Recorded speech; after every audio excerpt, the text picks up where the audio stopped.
nuevo al primer Congreso Virtual de Relial Activemos Futuro. Antes de continuar, quiero recordarles a todos los que nos están viendo en Facebook y en Zoom, que pueden hacer preguntas en el chat, y también a los que nos acaban de sintonizar, que se perdieron los primeros paneles. Más tarde subiremos un video completo del Congreso en nuestra cuenta de Facebook. Me gustaría aprovechar este espacio también para invitarlos al concurso de Libre Empresa, Pilar de Prosperidad, que Relial tiene en marcha, y pueden encontrar más información en todas nuestras redes sociales. Demos inicio entonces al panel de alternativas políticas liberales para América Latina.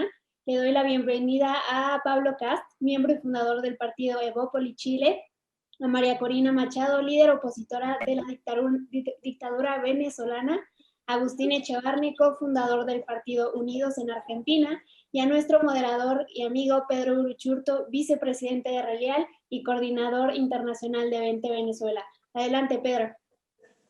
Gracias, Brenda. Hola a todos. Muy buenas tardes. Un gusto poder estar con ustedes. Ya hemos cumplido mitad de jornada en este congreso y estamos ya en el segundo bloque. Así que gracias a todos por su presencia y su asistencia. Y bien, a lo largo de esta jornada, de esta primera parte del Congreso, escuchamos reflexiones muy interesantes, no solo con respecto al rol de las ideas y, por supuesto, a qué hacer frente a un contexto tan complejo como el que atraviesa América Latina con la pandemia, sino también desde el punto de vista de la acción política y de la cooperación con otros actores, como en este caso recién escuchábamos la Unión Europea.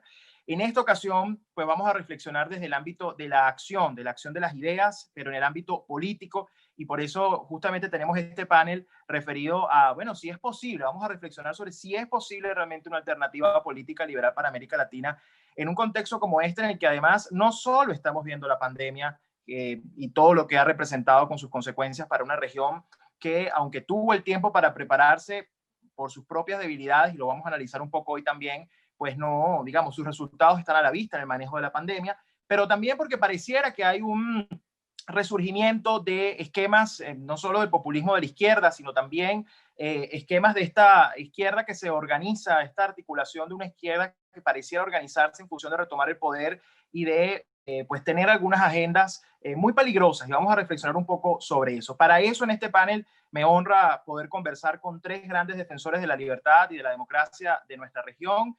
María Corina Machado, quien es líder opositora contra el régimen venezolano, fundadora y coordinadora nacional de Vente Venezuela, el partido liberal de su país, desde el año 2012, exdiputada a la Asamblea Nacional entre el periodo 2010 y 2015, siendo la más votada en la historia, ex candidata presidencial en el año 2002, cofundadora de la Asociación Civil Súmate, organización que vela por la transparencia electoral. Además, es graduada del programa de líderes mundiales en políticas públicas de la Universidad de Yale en Estados Unidos. En 2018 recibió el Premio a la Libertad del Swedish International Liberal Center, SILC, y la BBC además le reconoció como una de las 100 mujeres más influyentes del mundo. En el año 2019, la Internacional Liberal la honró con su Premio a la Libertad por su lucha por la libertad y los derechos humanos en Venezuela. María Corina Machado es ingeniero industrial con posgrado en finanzas. Nos acompaña Agustín Echevarne, es economista especializado en desarrollo económico, comercialización estratégica y mercados internacionales. Fue profesor de economía en la UBA y en SADE, y actualmente es profesor en la Universidad de Belgrano. Es miembro de la Red Liberal de América Latina y miembro del Instituto de Ética y Economía Política de la Academia Nacional de Ciencias Morales y Políticas. Fue fundador de Delphos Investment y de C&E Consultores, presidente de Republic Investment Management, fund manager de Fondos Aleph, ejecutivo de Tekin y Medisystem, y además fue presidente y fundador de Ciudadanos por el Cambio, director ejecutivo en Democracia Directa, fundador y director del Foro Republicano, y además es cofundador del nuevo partido político liberal Unidos en Argentina. Y por último, no menos importante, el senador Felipe Cast, miembro y fundador de Evolución Política, Evópoli, primer partido liberal de centroderecha fundado desde el retorno de la democracia en Chile, partido del cual fue su segundo presidente. Ingeniero comercial, con mención en economía de la Pontificia Universidad Católica de Chile, máster en economía con mención en políticas públicas de la misma casa de estudios. Estudió economía y sociología en la Universidad de La Habana, posteriormente obtuvo el grado de doctor en políticas públicas en la Universidad de Harvard, Estados Unidos. Fue uno de los creadores de la oficina en que el Poverty Action Lab del MIT instaló en la Pontificia Universidad Católica para atender en Latinoamérica. Además, se desempeñó como ministro de Planificación del gobierno de Sebastián Piñera entre marzo de 2010 y julio de 2011, delegado presidencial para aldeas y campamentos agosto de 2011 a diciembre de 2012, fundador y líder del Partido Evolución Política en diciembre del 2012, diputado por Distrito 22 de Santiago en el año 2014-2018. En el 2017 fue candidato presidencial de Bópoli para las primarias de Chile Vamos y actualmente es senador por la región de la Araucanía. Como pueden ver, tenemos a tres grandes defensores y promotores de la libertad, pero además tres grandes luchadores en el terreno, en la política. Y eso es muy importante porque a partir de acá es donde queremos hacer nuestra reflexión el día de hoy con respecto al rol de las ideas liberales. Tenemos tres países, cada uno en niveles o en estaciones distintas en cuanto a su estabilidad, en cuanto a su situación. Chile, estamos viendo, sigue representando un bastión para la libertad, un modelo muy admirado por muchos, pero que en el último año hemos visto un clima de convulsión importantísima en Chile, y pues queremos ver, porque hay mucha preocupación sobre el futuro de ese modelo que insisto, es tan admirado y tan referencia para la región. Argentina, por supuesto, está en un momento de mucha preocupación, un momento en el que pareciera que hay un desmantelamiento institucional importante, un avance luego del retorno del kirchnerismo, y que por supuesto no deja de recordarnos a lo que fue Venezuela en sus primeros momentos del chavismo, y por supuesto Venezuela, que está en un nivel pues prácticamente de destrucción, que no solo sabemos que es consecuencia de políticas propias del socialismo, pero además producto de estar en manos de un régimen criminal que ha pues convertido a Venezuela prácticamente en una república degradada y disuelta en muchos sentidos. En ese sentido vamos a reflexionar, y por eso quiero dirigir la primera pregunta en cuanto a eso, al contexto, para quienes nos escuchan. Algunos desde temprano han escuchado algo sobre Centroamérica, sobre Costa Rica, algo en parte sobre Chile con Bettina Horst de Libertad y Desarrollo, pero concretamente para comenzar, y quiero comenzar con el senador Felipe Kast, sobre Chile, ya no tanto a la luz de lo que llevó al plebiscito, sino de aquí en adelante, en el contexto político, ¿qué se puede esperar en un momento en el que hay tanta preocupación con lo que puede pasar en Chile frente a este momento, este plebiscito del domingo pasado, y frente a lo que podría significar poner en riesgo un modelo que, insisto, para muchos es un modelo de referencia, y queda esa duda, ¿no? Esa inquietud sobre qué viene ahora en Chile en un contexto tan complejo como el que vive América Latina, por cierto? Bienvenido, senador. Bueno, muchas gracias, Pedro. Saludar a Relial, un gusto estar acá. Un honor poder compartir el panel con María Corina Machado, una tremenda luchadora, también con Agustín. La verdad que un gusto poder saludarlo aquí desde el sur de Chile. Estoy en la Araucanía, que es la región que represento, así que les mando muchos cariños. Sobre tu pregunta, Pedro, yo creo que primero, efectivamente, Chile está viviendo un punto de inflexión. Y la pregunta es, hay dos preguntas que son relevantes. Primero, ¿por qué Chile llegó a esta crisis política siendo el país que, mirado de cualquier número, es probablemente el país que logró mejores avances sociales, no solamente económicos? Y la segunda pregunta es, ¿cuál es la mejor estrategia hacia futuro? Para los liberales. La estrategia de la izquierda es bien conocida, no se las voy a repetir, plagada de populismo, plagada de una búsqueda de destrucción de muchas instituciones que son muy valiosas. Y lo primero que te quiero decir es que yo creo que nosotros los liberales, que claramente defendemos ideas muy relevantes, desgraciadamente pecamos en Chile en los últimos 25, 30 años de ser poco reformistas y poco exigentes con el Estado. Entonces, al final, la ciudadanía, que miraba a los liberales con una cierta simpatía al inicio, empezó a ver que este Estado mediocre, capturado por operadores políticos, y como en Chile funcionaba bien la parte económica, la parte social, los liberales no fuimos suficientemente agresivos y rebeldes para poder decirles, señores políticos, devuelvan el Estado a los ciudadanos, pongamos a las mejores personas para que tengamos educación pública de calidad, salud pública de calidad, barrios dignos. Entonces, el liberalismo en Chile, y creo que nos corresponde hacer una autocrítica importante, se centró muchísimo en la parte económica, que está muy bien, es el motor, los emprendedores son el motor del desarrollo. Si no tenemos a los emprendedores con energía, nada funciona. Pero desde el punto de vista de la administración del poder, fuimos extremadamente complacientes con un Estado que realmente no funcionó y no estuvo a la altura en Chile. Ustedes me dirán, pero ¿cómo, Felipe? Si el Estado chileno funciona más o menos bien. Bueno, desgraciadamente hay muchas desigualdades que se generan por la mediocridad del Estado. La izquierda nos dice, en Chile, la culpa de todas esas desigualdades injustas es de la economía. Lo cierto es que todo lo contrario. La culpa en realidad es de la política por no haber logrado emparejar la cancha en los niños, tener una educación pública para todos los niños de calidad, no tener barrios de sacrificio, donde tuviésemos realmente seguridad para todos nuestros niños. Barrios de sacrificio me refiero a campamentos, en algunos lugares como Brasil se llaman favelas, y realmente jugársela para que los recursos públicos emparejen la cancha. Ahora, pensando hacia el futuro, que es tu pregunta, y de hecho hay el manifiesto liberal del The Economist del 2018, se los recomiendo, habla de esta como comodidad de administración del poder, como si es que hubiésemos pensado que la política dejó de ser relevante. Y eso creo que los liberales nunca nos tenemos que olvidar, que el populismo siempre va a estar al acecho. María Corina le ha tocado sufrirlo tal vez como pocos con su pueblo, en forma crítica, a ti también. Pero en el fondo, creo yo que en Chile el pecado que cometimos es pensar de que porque habíamos logrado de alguna manera transitar a un sistema liberal que permitía que las libertades se expresaran, pensamos que la política nunca iba a tener la capacidad de volver a ser una amenaza, y desgraciadamente el populismo sí lo logró. Y hacia el futuro, decirte con una cuota de optimismo, Pedro, que yo sé que es difícil en estos tiempos, pero siempre es importante tenerla, yo creo que la estrategia es a la ofensiva.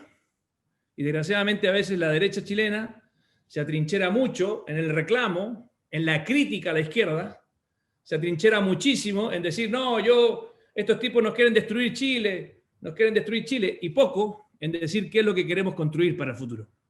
Entonces los liberales también tenemos que entender que desde nuestra mirada tenemos un sueño de justicia, tenemos un sueño de qué es lo que significa para nosotros tener una cancha pareja en todos los niños, porque si tenemos igualdad de oportunidades en los niños, claramente esa libertad que tanto nosotros valoramos se puede desplegar de buena manera. Por el contrario, si no tenemos igualdad de oportunidades en los niños, claramente las desigualdades de origen se replican. Entonces, yo creo que vamos a salir adelante, Pedro. Estamos en un momento crítico. Chile no está viviendo un momento fácil, pero sí podemos salir victoriosos, y estoy optimista, porque lo que pasó el domingo pasado, cuando ganó el apruebo en Chile, fue también un castigo muy fuerte a la forma de hacer política de trincheras, de peleas, y los chilenos le dijeron, por favor, pónganse de acuerdo, queremos cambios, pero no queremos destruir lo que ha pasado en los últimos 20 años en Chile, queremos construir el segundo piso de la casa.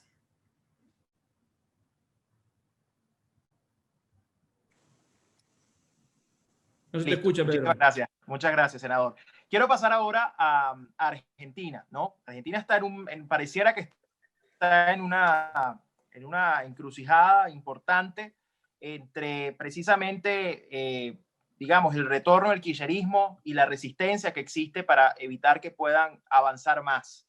Sin embargo, estamos viendo situaciones muy complejas. En este momento estamos viendo a los efectos del análisis sobre todo este tema alrededor de la propiedad privada, de las tierras que se están ocupando, y la respuesta, por supuesto, del gobierno argentino, que preocupa mucho, entre otras cosas y otras iniciativas. En ese sentido, Agustín, quisiera preguntarte un poco sobre ese contexto y cómo lo estás viendo, ¿no? Para quienes nos escuchan, y que comprendamos la dimensión de lo que está ocurriendo hoy en Argentina, para entonces luego poder, en la siguiente pregunta, reflexionar, bueno, ¿qué estamos haciendo para combatir eso? Pero concretamente en este caso, en esta pregunta, ¿cuál es tu visión de lo que está ocurriendo en Argentina y para quienes nos escuchan? ¿Y qué es lo que más te preocupa en un contexto en el que estamos viendo además a pasos agigantados muchas cosas que ocurrieron en Venezuela a un ritmo más lento, pero que en Argentina se han acelerado y que por supuesto la pandemia ha facilitado? Muchas gracias, Pedro. La verdad es un placer, es un honor estar en este panel con nuestra heroína venezolana, María Corina Machado. Un placer estar aquí contigo, y también con Felipe Cas, que yo lo sigo mucho, es un lujo cada vez que uno lo escucha, ¿no? Bien. Bueno, Argentina es cierto, estamos en una crisis tremenda. Argentina es un país que lleva 80 años de decadencia, por lo menos, pero ahora estamos en una fase de crisis terminal, y Argentina está totalmente quebrada. Una primera reflexión es que es interesante ver que los tres países que estamos aquí representados son países que en su momento llegaron a ser número 1 de América Latina, ¿no? Y Cuba fue el cuarto, faltaría el cuarto, y ver cómo uno no puede dormirse en los laureles, ¿no? Cuando uno está allá arriba, algo pasa que la gente se olvida de los valores fundamentales. Y yo creo que tal vez lo principal es que cuando estás allá arriba crees o das por sentado que la gente comprende que la libertad es un valor importante. Y en cambio, nosotros desde hace 80 años que venimos experimentando la moral de la justicia social. Y la moral de la justicia social es sacarle al que produce para darle al que no produce nada. Y esa moral justifica el robo, justifica la mentira, justifican todos los desastres que estamos viviendo en la Argentina de hoy, ¿verdad? Entonces uno cuando ve el resultado es una decadencia total. Sobre eso llegó un gobierno que fue el de Cambiemos, que intentó algún tipo de cambio, pero muy lento. Estamos en el puesto 170 de libertades económicas y subimos al 145. No cambiamos, seguíamos entre los países más reprimidos de la Tierra. Y hoy Argentina está quebrada. Hoy tenemos 22 millones de personas que viven que reciben algún tipo de cheque del Estado, o porque son empleados o jubilados, o porque reciben planes sociales. Tenemos 10 millones de personas viviendo de planes sociales de hace más de una década. Y además, por supuesto, ya no dan los números, hicimos default este año.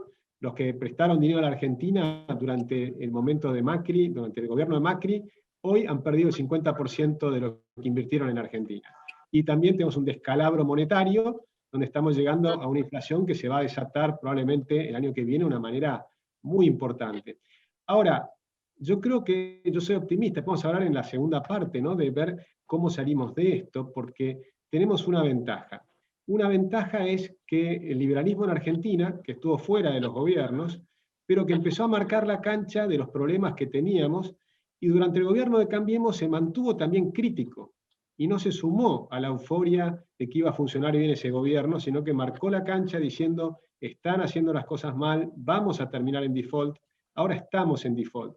Ahora también es cierto que la pandemia complica la cosa, la pandemia de alguna manera, algo que estaba pasando de todas maneras, la complica porque oscurece el análisis.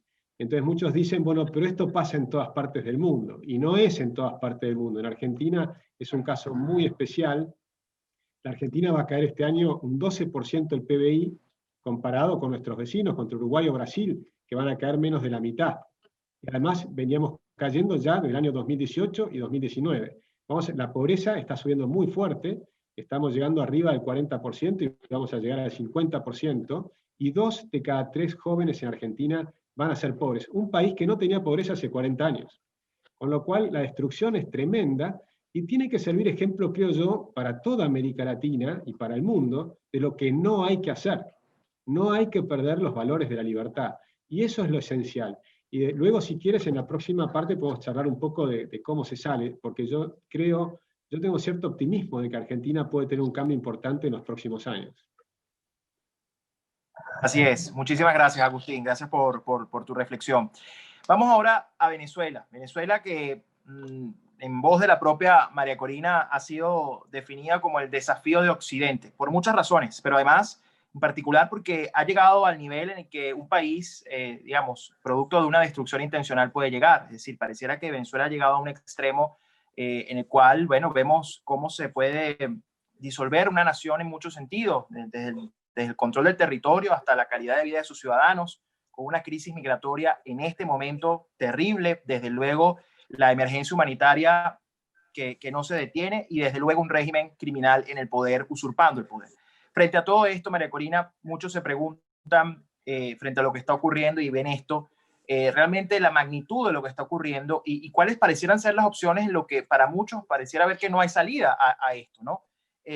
¿Cuál es tu reflexión frente a lo que está ocurriendo en Venezuela para quienes nos escuchan a partir de tu trabajo del día a día, de lo que haces, incluso recorriendo el país? Lamentablemente la pandemia eso lo ha dificultado un poco, pero frente a un país que para muchos está rendido, sabemos que en tu trabajo diario te das cuenta que no es así. Para quienes nos escuchan, tu reflexión sobre lo que es Venezuela hoy y el desafío que tenemos, ¿no? Y lo que significa para la región. Bienvenida. Oye, muchísimas gracias, Pedro, y gracias a Relial, lo felicito por este gran congreso, las voces, las posturas que se están reuniendo, y yo, por supuesto, además súper honrada de compartir este espacio con Felipe y Agustín. Creo que nos seguimos mutuamente los esfuerzos, además creo que tenemos que hacerlo mucho más sinérgicos, porque yo creo que además eso es uno de los grandes desafíos que tenemos por delante, o sea, cómo coordinamos realmente las fuerzas de quienes creemos en la libertad. Y yo creo que lo más importante para entender por qué planteamos que Venezuela es un desafío ineludible para Occidente, es entender realmente la naturaleza de lo que está pasando en nuestro país. Yo creo que las imágenes son conmovedoras en términos de la catástrofe humana que ocurre en Venezuela.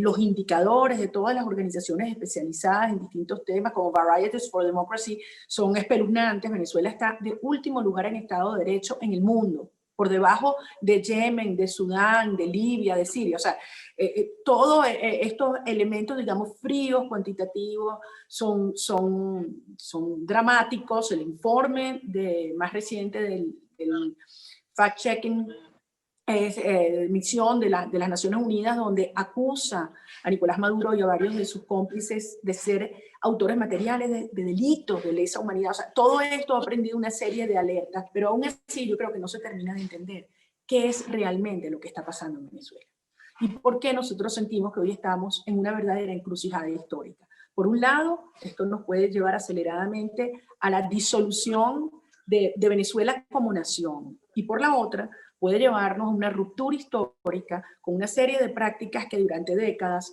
fueron degenerando en lo que vemos hoy. Esto va mucho más allá de populismo, esto va mucho más allá de socialismo, que estamos hablando de una nación que ha sido literalmente ocupada por fuerzas y grupos estadales y paraestadales del mundo entero que han hecho de Venezuela el hub de estas operaciones criminales, el hub, pero que como toda estructura criminal, conglomerado criminal, no es contenible, no se puede mantener, en este caso, dentro de las fronteras físicas de Venezuela.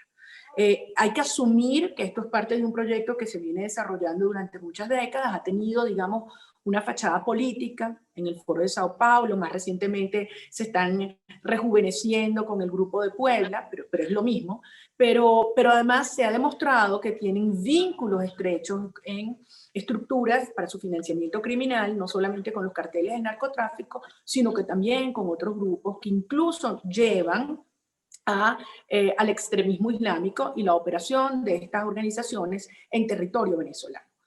Adicionalmente a esto, de la convergencia del crimen organizado internacional con el terrorismo internacional, cosa que no hay otro caso en la historia del hemisferio. Es decir, estas dos estructuras criminales que han encontrado una serie de servicios logísticos en nuestro país, pero además servicios logísticos que provee el propio Estado. Es decir, el Estado es la mafia es el Estado. Ahora se descubre, se hace evidente, aunque lo estuvimos denunciando durante mucho tiempo, digamos, la dimensión geopolítica que está por detrás. Por eso nosotros llamamos esto un ataque contra los valores occidentales y su mejor producto, que es la democracia liberal. Es decir, ya nadie puede dudar a estas alturas de la presencia rusa, iraní, siria, turca, china y por supuesto cubana desde hace mucho tiempo. Entonces, ya se pasean libremente militares de estas nacionalidades que están operando instalaciones en territorio venezolano. Entonces, frente a esto, nuestro planteamiento es, esto ya no es un problema solamente de los venezolanos. Ya la respuesta del Occidente no puede decir, pobrecitos, los venezolanos van a ver cómo resuelven su problema. O algunos que generosamente dicen, bueno, vamos a ser recíprocos con todo el apoyo que Venezuela nos dio en un determinado momento. No. Es que no hay un solo país de este hemisferio cuya seguridad nacional no esté amenazada ya. Pensar que lo que está ocurriendo en Chile, en Argentina, en Bolivia, en Ecuador y por supuesto en Colombia no tiene que ver con este entramado y este sistema criminal cubano, del régimen venezolano y todos estos actores, es no entender nada. Entonces, a estas alturas yo lo que quisiera es decirles, nosotros hace 20 años dijimos, muchos venezolanos, Venezuela no es Cuba. Y yo hoy oigo a argentinos decir, Argentina no es Venezuela, Colombia no es Venezuela, México no es Venezuela, Chile no es Venezuela, España no es Venezuela. Y queridos compañeros, queridos ciudadanos y amantes de la libertad, esto es una amenaza real que se está desplegando y que tenemos que desarticularla ya. Obviamente, fuerzas hay. Las hay adentro, los venezolanos tenemos 20 años luchando prácticamente solos, y las hay afuera, en la medida que se puedan coordinar para construir una verdadera amenaza real que tenga un efecto disuasivo sobre las fuerzas criminales que soportan al régimen, podremos entonces producir la derrota, el desmontaje del mismo y entonces la construcción de un país donde yo creo que la oportunidad del desarrollo de un modelo de una sociedad liberal por primera vez va a ser tangible y con muchísimas probabilidades de éxito. Muchas gracias.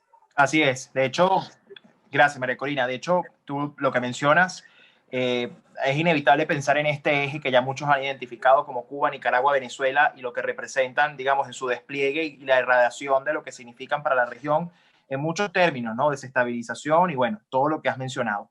Pero ahora quiero pasar a la reflexión sobre lo que estamos haciendo, porque estos contextos, si bien es cierto, para muchos son sabidos, otros se están actualizando acá, son contextos en los que aún a pesar de la dificultad también se ha encontrado una enorme oportunidad para dedicarse a la política, para fundar organizaciones políticas, para trabajar desde la política como el espacio idóneo para lograr transformaciones. Incluso en países como Venezuela, donde la política convencional hoy pareciera no tener un espacio, digamos, normal para poder realizarse, aún así la política se ha convertido en un ejercicio de legítima defensa. Pero también en Chile, frente a las demandas de la sociedad, también en Argentina, frente a lo que está ocurriendo con el avance del kirchnerismo, hay política, se está haciendo política y hay un profundo trabajo a nivel de organizaciones políticas que ustedes tres representan, cada uno en sus diferentes espacios. Quiero comenzar con Agustín precisamente porque además en Argentina está comenzando un nuevo proyecto político llamado Unidos, que además se plantea una transformación no solo desde el origen de la manera de hacer política, sino también en la forma de organizar un partido político. Agustín, cuéntanos un poco frente a las respuestas que le podemos dar a estos contextos tan complejos, cómo lo ha asumido Unidos y cómo ve Unidos esa oportunidad para los próximos desafíos que tienen, entre ellos elecciones el próximo año, etcétera. ¿Cómo lo ven y por qué esta aventura con Unidos? Bueno, nosotros lo vemos como una gran oportunidad, porque les decía, hemos tenido una batalla cultural que hemos dado durante 20 años, y ahora es el momento de pasar a la batalla agonal, porque de alguna manera le dejamos a Macri, a Cambiemos, un espacio, y hoy queremos recuperar un espacio importante para el liberalismo. Ahora, en Argentina hay 14 movimientos o partidos en formación y partidos liberales. Por eso estamos haciendo algo que se llama Unidos, con la idea de ver si logramos hacer una unión de todas esas fuerzas, porque realmente si no es imposible.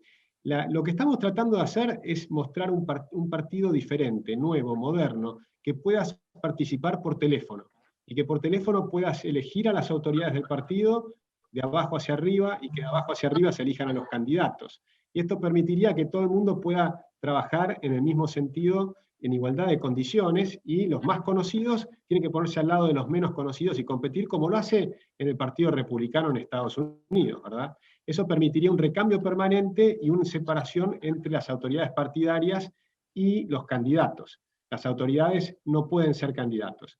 Y paralelamente, como tenemos ahora la oportunidad, es ahora, porque el año que viene son elecciones legislativas, porque si no está siempre el peligro de que necesitas unirte al que puede ganar para evitar el mal mayor, y terminamos apoyando al mal menor, pero sigue siendo un mal y siguen en la misma postura de la justicia social. Esta vez lo queremos hacer distinto. El momento es ahora, y estamos haciendo con dos formas. Una es esta de armar este partido de largo plazo, está en formación, tenemos 17.000 afiliados, que empezamos en plena pandemia, en plena cuarentena, ¿verdad? Pero, por otro lado, vamos a hacer también un frente, es decir, un frente con todos los otros, estamos tratando de acordar, con todos los otros espacios que defienden la vida, la libertad y la propiedad privada. Y el año que viene queremos hacer esa propuesta. Y somos optimistas porque la sociedad argentina ahora ha demostrado varias cosas. Cuando empezaron la primera toma de tierras, el 70-80% de la gente se puso en contra. Después otra cosa que hizo el kirchnerismo fue liberar 4.500 presos. Ahí casi el 90% de la gente se puso en contra, es decir, que se perforó incluso el núcleo duro del kirchnerismo. El tercer elemento es que están bajando fuertemente las encuestas del presidente Fernández, y ya ahora tiene una imagen negativa mucho más alta que la imagen positiva. Y eso va a seguir cayendo en nuestro juicio. Es probable que el 48% que sacó el kirchnerismo el año pasado, el año próximo tenga 15 puntos menos. Entonces ahí hay una oportunidad de hacer algo nuevo, y esto es lo que estamos tratando de hacer. Otro elemento muy importante es que el ejército argentino no es chavista, y la gendarmería tampoco. Con lo cual tenemos un elemento que es importante también ahí. Por ejemplo, que defiende mucho más nuestras ideas que las del comunismo o el chavismo. Te diría que es anticomunista en todo caso. Con lo cual, y también otro elemento importante fue que no permitieron que entren los médicos cubanos. Es decir, que hay una alerta, hay anticuerpos en Argentina todavía, por más que estamos en una crisis que desde el punto de vista económico y social, yo creo que es una crisis terminal. Hasta los periodistas de izquierda empiezan a comprender que hay un problema de exceso de gasto público y que no todas las soluciones pueden venir del sector público, sino que tienen que venir del sector privado. El mayor peligro es el éxodo, es la cantidad de gente que se están yendo. Se han ido los unicornios argentinos, todos los dueños de los unicornios argentinos se han ido miles de empresarios y decenas de miles de jóvenes. Ese es el mayor peligro que tiene Argentina, que ya lo sufrió Venezuela también, a nivel de millones de personas. Y ese es un problema serio, y por eso creo que tenemos que generar una esperanza para mostrar que hay un camino distinto, y eso es lo que estamos tratando de hacer. Muy interesante, ¿no? Porque es la unión de la oportunidad con esos anticuerpos que todavía existen, ¿no? Y que permiten precisamente poder avanzar y eventualmente frenar el avance de esto que estamos viendo y que es muy peligroso y que pues algunos países de la región lo han vivido con en medio de tanta calamidad, ¿no? Venezuela, Nicaragua, Cuba, desde luego, y por supuesto el socialismo del siglo XXI.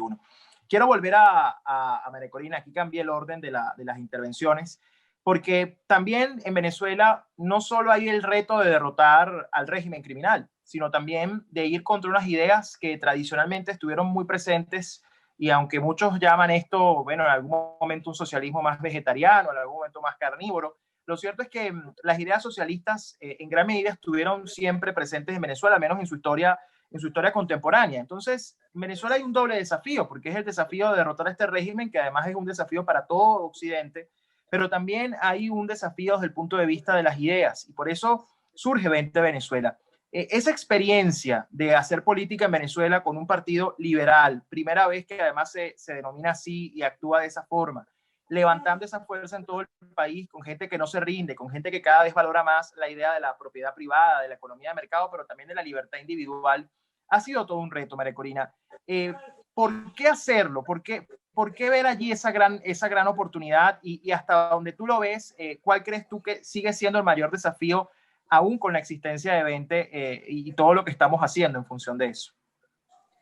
Bueno, Pedro, yo te diría que el mayor desafío es creérnoslo, o sea, creernos la fuerza y el respaldo que hoy tiene, la acogida que hoy tiene las ideas liberales en la propia sociedad venezolana, porque como tú bien dices, uno es la lucha por el desmontaje del sistema criminal, pero sería una tragedia que después que logremos efectivamente sacar a Maduro y a las mafias, que lo vamos a hacer, Venezuela no tenga la oportunidad de tener una oferta distinta a la que nunca ha habido, porque a diferencia de Chile y de Argentina, nosotros nunca hemos tenido un gobierno que tenga estas creencias y estas ideas.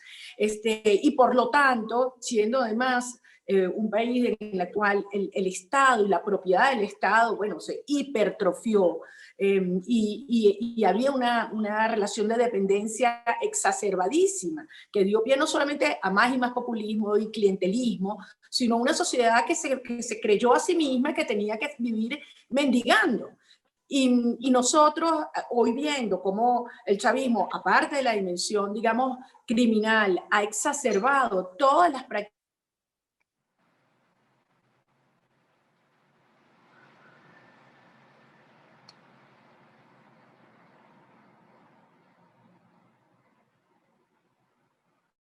está sacudiendo, y yo siempre digo, un poco tono de broma, pero es absolutamente cierto. O sea, cuando privatizar era un pecado, una mala palabra, hace 20 años, hoy la grosería es la palabra socialismo. Entonces tenemos una oportunidad extraordinaria. Nosotros, cuando fundamos 20 y decidimos vamos a ir con todo y asumir las banderas sin miedo, sin el chantaje y la culpabilidad que a veces se ejerce desde la izquierda y caen en ello otras posiciones, digamos, en lo doctrinario, a nosotros nos dijeron, ustedes están locos, eso jamás va a tener respaldo. En Venezuela, de una forma un poco peyorativa, dicen no va a subir cerro, es decir, no va a entrar en las entrañas de los sectores populares. Hoy, ¿qué está ocurriendo? Es precisamente lo contrario. Donde las ideas que nosotros promovemos en 20 tienen más acogida son precisamente los sectores trabajadores. Y tú ves todavía los sectores, digamos, de clase media alta o empresarios acostumbrados a esa situación de prebendas y clientelismo que es muy cómoda. Y hay quienes se acostumbraron a hacer plata sin competir, con protecciones, etc. Entonces, yo creo que estamos frente, como te decía, efectivamente una oportunidad única. Creo que ver cómo todo el esfuerzo que hemos invertido en formar a los miembros de la organización en los distintos lugares del país y alrededor del mundo, porque hoy con una diáspora como la que tenemos de más de 100 millones de venezolanos, ustedes se imaginarán, digamos que el primer estado, así como la primera región que a la hora de escoger en una elección es precisamente los venezolanos que están alrededor del mundo. Entonces, ¿cómo estamos divulgando estos valores y cómo estamos visibilizando esa Venezuela que es el contraste total con lo que hemos vivido hasta ahora, ¿no? Y les digo, hay muchas resistencias porque hay gente que te termina diciendo, bueno, es que los políticos jamás lo van a permitir. Y me encanta un poco el desafío que plantea Agustín, decir, ¿qué políticos? Ya va. Si aquí hay otra forma de hacer política. Y yo sé que la caída del chavismo-madurismo también se va a llevar a ese status quo que quiere regresar a un pasado socialista y el país, la sociedad, ya simplemente no lo va a tolerar. Así es, así es. Y bueno, es algo que en lo personal también lo he podido vivir, ese afecto que siente la gente hacia la libertad, incluso sin tenerla. Porque bueno, le ha tocado aprender lo que significa la libertad viéndola perdido, ¿no? Pero muy consciente de lo que significa. Quiero volver a Felipe, al senador Felipe Cast, porque Evópoli también es un proyecto político muy interesante. De hecho, cuando hablamos, por ejemplo, de un proyecto que muchos conocimos en la región como Líderes Descomunales, fue un proyecto muy interesante en términos de esa aproximación a la ciudadanía que estaba cansada quizás de la política tradicional y que podía ejercer o podía sumarse a la aventura de hacer política, ¿no? Y así hubo una manera de identificar liderazgos sociales, liderazgos locales, pero además también un partido que es joven, así como 20, así como incluso Unidos, es un partido joven. De hecho, Evópoli y 20 tienen el mismo tiempo de fundación y han tenido también enormes desafíos, ¿no? Frente a los sistemas que han enfrentado, obviamente con sus matices. ¿Cómo ha sido esa experiencia con Evópoli en Chile, que además para muchos Chile es el país probablemente más maduro ideológicamente hablando, en términos de sus posiciones, en términos de su clase política? ¿Cómo ha sido esa aventura con Evópoli y ese crecimiento a partir de esa identificación de nuevos liderazgos y de refrescamiento de la política? Bueno, ha sido un proceso, yo diría un emprendimiento de un grupo de personas que sentíamos que en Chile, después del primer gobierno del presidente Piñera, no existía un partido propiamente liberal, íntegramente liberal, y que tuviese además una capacidad de ofrecerle a Chile no solamente una derecha que quisiera mantener lo bueno de nuestro país, que es mucho, sino que además estuviese dispuesto a cambiar lo malo y efectivamente devolverle el Estado a los ciudadanos, creer de verdad que la diversidad de la sociedad no es un problema, es su gran virtud. Y por eso en la campaña de los líderes descomunales lo que hicimos fue recorrer cada rincón de Chile diciendo, mire, los líderes están ahí. El problema es que no están en la política. Está el panadero, el emprendedor, la abuela, el tío, todos sabemos quiénes son en nuestros barrios. El problema está que muchas veces no logramos que ese líder que conocemos, que confiamos, que trabaja, que es honesto, que cree en la palabra empeñada, en la ética, a veces no entra a la política. Entonces, este pequeño partido nos tocó, bueno, un crecimiento tal vez demasiado rápido y ahí nos llegó después de la crisis que Piñera recurrió a dos de los nuestros para asumir los cargos más importantes del país. El vicepresidente, el ministro del Interior, un gran amigo mío, el exministro Gonzalo Lume, que fue ministro hasta hace muy poco, y el actual ministro de Hacienda, Ignacio Briones, también fundador de Evópoli. Entonces nos tocó una situación muy difícil. Ellos dos lograron ponerle un tono de empatía a la crisis, de seriedad, mucha firmeza en las convicciones, de responsabilidad fiscal, de buenas políticas públicas, sin nunca caer en el populismo, pero al mismo tiempo mucha humildad, mucha empatía con lo que estaba viviendo Chile. Y esa sintonía les hizo ganar un lugar especial. Y ahora el desafío, y yo sí así como creo que hemos hecho cosas muy buenas, también tengo autocríticas con Chile Vamos, con el proyecto de centro derecha del actual gobierno, porque hay cosas que no hemos logrado hacer. Y es porque a veces los liberales, cuando llegamos al poder, y ahí tal vez Agustín creo que tiene un punto, más allá que siempre es difícil hacerlo, pero es más fácil hablar desde afuera que desde adentro, no logramos hacer las transformaciones estructurales que creemos de fondo. O sea, en Chile, por ejemplo, no hemos hecho una reforma al Estado como todos sabemos que hay que hacerla. Tenemos 24 ministerios y deberíamos tener la mitad. Tenemos que tener un sistema público que funcione con meritocracia y sigue funcionando el operador político, sigue funcionando el amigo del partido de turno, el que coloca al empleado público. Y eso es una bofetada a los ciudadanos. Eso es una bofetada a los ciudadanos, que al final tú ocupes el Estado como una agencia de empleo para los partidos políticos. Entonces, hoy día Evópolis tiene un desafío mucho más profundo, que ya existimos, ya logramos lograr un espacio innovador, nuevo, liberal, pero ahora el desafío es que la agenda de infancia, de poner a los niños primero en la fila. Evópolis fue el único partido que en su minuto se opuso a la gratuidad en la educación superior.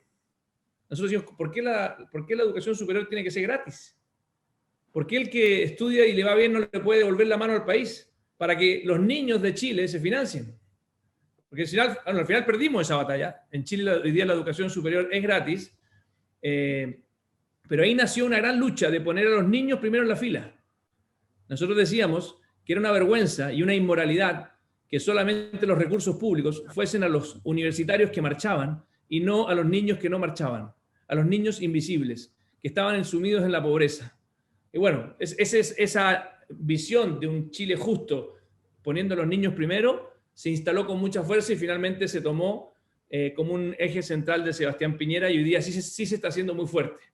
Ahora, no hemos logrado lo mismo con la reforma al Estado y creo que ahí tenemos un desafío muy, muy pendiente. Y quiero terminar con la siguiente reflexión. Nosotros tenemos que defender nuestras ideas y es fundamental hacerlo, pero el desafío también es lograr esa batalla cultural que decía Agustín, es lograr que esas ideas sean comprendidas por la gran mayoría de las personas, como decía también María Corina, que suban a los cerros. O sea, no sacamos nada defender las ideas de la libertad si simplemente nos quedamos en un centro de estudios escribiendo documentos entre nosotros mismos y nos miramos el ombligo diciendo que somos muy inteligentes, que son las ideas mejores. Aquí necesitamos amar esas ideas con todo el corazón. Para la izquierda, muchas veces sus ideas populistas son su religión. Son su religión y desgraciadamente en algunos lugares su negocio, porque sabemos cómo ocurre con el crimen organizado en Venezuela y en otros lugares. Pero en países como Chile, en países como Argentina, además del populismo que es un negocio, también existe desgraciadamente para muchas de las personas de izquierda la mirada casi religiosa de la mirada de izquierda. Y los liberales, a veces por comodidad, a veces porque dejamos de soñar, no le ponemos la sangre, el corazón a poder soñar que esas ideas de la libertad realmente lleguen a cada rincón. Y nos quedamos en un debate intelectual. Y yo me encanta el debate intelectual, hice un doctorado, vengo del mundo de la academia, no puedo nunca renunciar a aquello, es el pilar. En política estamos para defender ideas. Pero si no somos capaces de salir a cada rincón, a explicar, a compartir, a plantear un sueño de futuro, olvídense, por mucho que nos tiremos flores entre nosotros, nos van a pasar por encima. Entonces, el desafío de Evópolis es justamente buscar a las mejores mujeres y hombres para poder darle dignidad a la política, porque lo que ha fallado no ha sido, como les decía hace un rato, la fuerza de los emprendedores. Los emprendedores siempre van a estar dispuestos a emprender. La inversión privada siempre va a estar dispuesta a llegar al lugar donde hayan condiciones. Lo que ha fallado, desgraciadamente, es que la política ha sido tomada por un grupo que vende historias falsas y que desgraciadamente nosotros no hemos sabido muchas veces contrarrestar. Y Chile, que se suponía que era el país inmune a esas historias falsas, como bien decía Agustín, esa inmunidad no existe a menos que la trabajemos día a día con mucha pasión, con mucha claridad y con mucha valentía, quienes creemos en la libertad. Así es. Justamente sobre ese punto me quiero referir ya en la última reflexión, ya nos quedan pocos minutos, y un poco recogiendo también las inquietudes de las preguntas que han planteado en el chat, en el espacio de preguntas.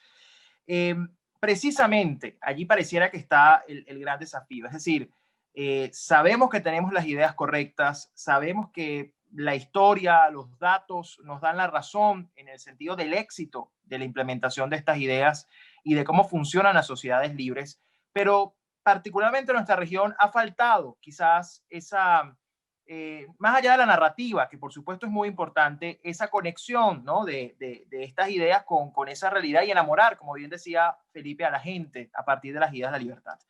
Frente a ese escenario, un escenario además que lleno de mucha incertidumbre por la pandemia y por lo que está pasando en general en América Latina, ¿ustedes creen que es posible el éxito de una alternativa política liberal en América Latina? Incluso podríamos tomar una discusión que se dio en el primer panel. Bueno, quizás Relial podría evaluar la posibilidad de una especie de programa de gobierno o de lineamientos de lo que podría ser una visión liberal para la región. Pero más allá de eso, ¿ustedes creen que es posible el éxito de una alternativa política liberal en América Latina, tomando en cuenta no solo los temas, digamos, si se quiere, culturales, el populismo, el clientelismo, el socialismo, el militarismo, el caudillismo, pero también tomando en cuenta que obviamente... Bueno, creo que perdimos a Pedro en el cierre y más emocionante. Lamentablemente tenemos que seguir, no quisiera despedirme sin Pedro, pero tenemos que pasar al siguiente panel. Muchas gracias, Felipe, María Corina, Agustín, por este panel político. Ojalá inspire a jóvenes y a futuras generaciones liberales. Quiero invitarlos, por favor, a que se queden y presenciar el último panel. Para este cuarto panel, muchas gracias. ¿Te parece, Brenda? Me parece que podríamos responder lo que planteó, porque quedó planteada la pregunta. Sí, aunque sea 2 minutos cada uno. 1 minuto cada uno o algo, si te parece bien. Vale, perfecto, Agustín. María Corina, si quieres empezar. Perdón. Agustín, tú. Usted sabe, aquí estoy. Volví. Sí, Perdonen. El internet venezolano, ya saben cómo es. No, pero para cerrar la pregunta, ya estaba culminando. ¿Creen que es posible una alternativa política liberal en América Latina desde el trabajo que ustedes hacen en sus países? ¿Y cómo hacer además para que haya una verdadera articulación en función de esto y se comprenda que se requiere un trabajo en grupo, en sinergia, frente a una izquierda que claramente está organizada y bueno, donde tenemos tantos desafíos? Comienzo con María Corina, precisamente. ¿Tú crees que es posible, María Corina, una alternativa política liberal en la región, más allá de lo que nos narras sobre Venezuela? Bueno, yo te diría que no solamente es posible, sino indispensable. Y yo creo que esto que estamos haciendo aquí hoy, me emociona mucho ver que precisamente Relial promueve el encuentro de movimientos y de fuerzas que en varios países de América Latina estamos decididos a llegar al poder. Llegar al poder paradójicamente para limitarlo desde el poder y empoderar a los ciudadanos. Y tenemos que hacerlo juntos porque las fuerzas que estamos enfrentando son monumentales y ya las tenemos afortunadamente calibradas. Entonces, además lo que decía Agustín y Felipe también, es decir, no es solamente llegar al poder y hacer los cambios que son con profundidad y con celeridad para hacerlos irreversibles, pero también entender dónde la izquierda nos ha llevado una enorme ventaja en esa lucha, digamos, cultural, penetrando las universidades, la academia, la formación de los maestros, las escuelas, los medios de comunicación, incluso otras instituciones como las Fuerzas Armadas en nuestros países. Yo creo que los aprendizajes están, la urgencia está, la convicción está, y yo solamente termino diciéndoles que si a mí me emociona algo es ver como un partido tan joven como 20, que no ha tenido acceso ni a los medios de comunicación, ni al dinero, porque competimos contra estructuras que han tenido un funding enorme, legal e ilegal. Atreviéndonos a decir cosas que en Venezuela hasta hace nada eran casi, bueno, como les decía, una grosería, un sacrilegio, defendiendo por la calle el medio, la propiedad, el emprendimiento, los mercados, la privatización, hablando de cómo tiene que haber apertura a inversionistas de todos los tamaños y que Venezuela, incluso el Estado, tiene que salirse y no operar más. Incluso empresas vinculadas al sector petrolero. Esto era algo que era inconcebible. Y ver ahora cómo se nos acercan jóvenes de todas las profesiones que nunca antes pensaron en vincularse a la política, o gente de otros sectores de la sociedad civil con una emoción enorme, pero además con la convicción de que hay que llegar al poder. Y yo creo que eso es algo muy importante, lo decía Felipe ahora, de que nosotros no podemos quedarnos en los círculos de debate, que son muy necesarios, son muy importantes, de investigación, de contraste de ideas, etcétera. Si nosotros queremos que las sociedades cambien de manera definitiva e irreversible, tenemos que llegar al poder y desde allí, obviamente, convencer y aglutinar las fuerzas de la sociedad que ven la realidad, que ven que, o sea, un Chávez que decía, ser rico es malo, y que ahora la sociedad claramente entiende que hay que progresar y generar riqueza en todos los planos, el intelectual, el espiritual, el cultural, el institucional y el material. Yo creo que estamos frente a un momento óptimo para hacerlo y creo que este tipo de encuentro y articulación es fundamental que lo exponenciemos al máximo. Y muchísimas gracias a ti, Pedro, a Relial, y por supuesto reitero a Agustín y Felipe, encantada de verlos en este contexto. Gracias, María Corina. Voy con Felipe. Felipe, tu reflexión sobre este tema. ¿Tú crees que es posible una alternativa política liberal para la región y más allá de Chile? ¿Crees que es posible? ¿Qué toca hacer para hacerla posible? Un amigo una vez lo invitaron a una anécdota, lo invitó un amigo a subir el Everest. Y mi amigo que dijo, bueno, le preguntó al que lo invitó, oye, bueno, ¿y qué tengo que hacer para poder acompañarte y subir el Everest contigo? Y el que lo invitó le dijo, tener un sueño. Si no tienes ese sueño, no llegas a ninguna parte. Trabajaron un año y lo lograron. Fueron los primeros chilenos que llegaron al Everest por la parte más difícil.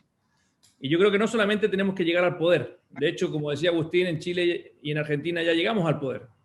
El problema fue que no hemos logrado llegar al poder y poder generar un triunfo cultural que realmente sea duradero. Y las democracias, valor que nosotros queremos mucho y valoramos mucho, son cuerpos y son sociedades y son instituciones complejas. Entonces no basta con creer que uno tiene la razón. Por eso lo que decía María Corina, de la lucha diaria para poder conquistar cada corazón, poder ser transparente, tener consistencia y efectivamente tener un proyecto serio y estructural de futuro.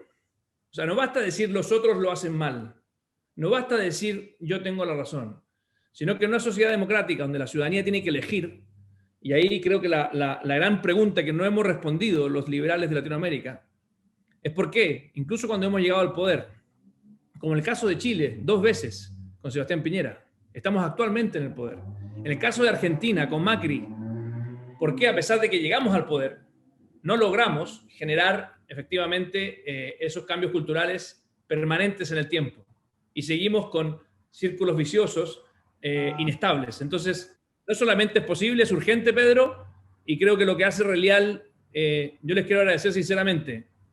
Gracias a Relial, gracias a la Fundación Neumann, nosotros como Evópoli, como Centro de Estudios Horizontal, hemos podido profundizar mucho, incluso en trabajo con universidades, en lugares donde los liberales estaban prácticamente exiliados, hemos logrado entrar a defender nuestras ideas con mucho orgullo. Muchísimas gracias, senador.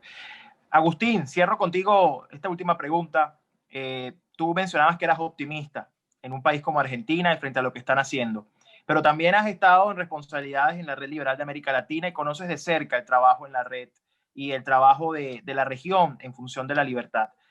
¿Crees que es posible un proyecto político liberal, una alternativa política liberal para nuestra región? Sí, totalmente. Yo coincido plenamente con lo que estaba diciendo María Corina Machado y lo que agregó Felipe, absolutamente. Y creo que Relial es un mecanismo que puede permitir multiplicar estos esfuerzos, ¿no? y darlos a conocer. Pero también es cierto que Relial es una cadena de think tanks y partidos políticos, pero que cada uno de esos eslabones es importante. Entonces, para mí hay como 3 temas que son fundamentales. Uno es la batalla cultural, que para mí es clave, y es lo que a mí me da más optimismo en Argentina, que es lo que decía María Corina hace un rato. Yo lo veo en los chicos jóvenes. Los que más están dispuestos a cambiar de forma de pensar son los chicos más jóvenes.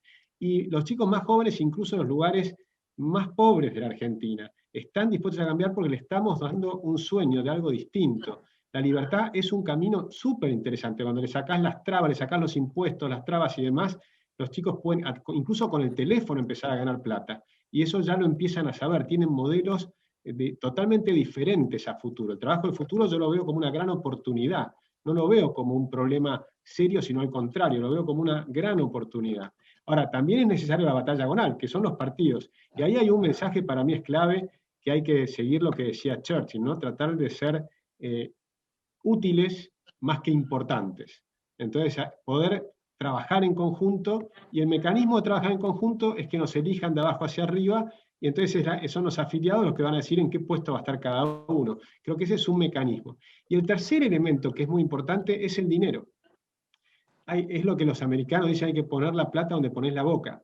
Y eso es muy importante, porque no se puede hacer política, no se puede llegar a los medios de comunicación, hacer videos y demás, sin dinero. Con lo cual hay un mensaje para los empresarios de apoyar a las personas que defendemos la libre empresa. Creo que eso es muy importante para todos nosotros. Y bueno, así es. A Relial y a la Naumann, que siempre nos apoyan también en ese aspecto. Bueno, muchísimas gracias. De verdad quiero agradecerles a María Corina Machado, a Felipe Cas y a Agustín Echavarne por estas reflexiones y estos minutos que nos dimos para pensar desde la política nuestros desafíos, ¿no? Desafíos apasionantes y que además en la red hemos asumido como un compromiso real porque hay que trabajar en función también del proyecto político, ¿no? Y ahí quizás cierro con esas 3 ideas resumen, ¿no? La idea de la pasión y del sueño que conduce esto. También, por supuesto, la batalla cultural, la narrativa con la que la gente se enamora de las ideas de la libertad y, desde luego, el pensar en el poder, pero también no solo llegar a él, sino llegar al poder para limitarlo y hacer esas reformas esenciales que hay que hacer en el Estado para que precisamente sea la libertad la que predomine y no el peso del Estado como estamos acostumbrados en nuestra región y en nuestros países. Así que, nuevamente, muchísimas gracias a todos quienes sintonizaron este panel. El programa continúa, ya estamos en la etapa culminante del Congreso, pero gracias a todos por acompañarnos. Fue un gusto estar en este panel. Gracias nuevamente, Felipe, María Corina, Agustín, por acompañarnos. Muchas gracias, un placer, un enorme placer. Gracias. Muchas gracias. Chao, María Corina. Chao, Agustín. Chao, Pedro. Chao, chao. Gracias. Gracias nuevamente, Pedro, y a los panelistas por acompañarnos el día de hoy.